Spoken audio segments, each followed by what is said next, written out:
आज मैं और मेरा साथी वजीर गाड़ी इस फरेब और झूठ की जाल को छोड़ने का ऐलान करते हैं और इन नाम नहाद तंजीमों से कतई ताल्लुक अख्तियार करते हैं। पाकिस्तान के खिलाफ किसी भी साजिश का हिस्सा नहीं बनेंगे।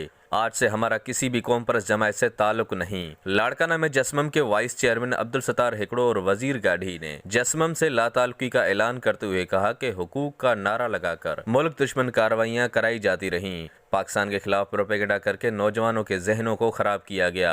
जिसाफ, जसमम, जसकम जैसी तंजीमें बेबुनियाद हैं। उनके रहनुमा बैरून मुल्क आसाइशें ले रहे हैं। कौम परस्त जमातों की असास गलत है। इन तंजीमों के नाम नहाद लीडर जो खुद बैरून मुल्क बैठे हैं और उनके बच्चे दूसरे ममालिक में आला तालीम हासिल कर रहे हैं और हर तरह की आसाइश का मजा लूट रहे हैं।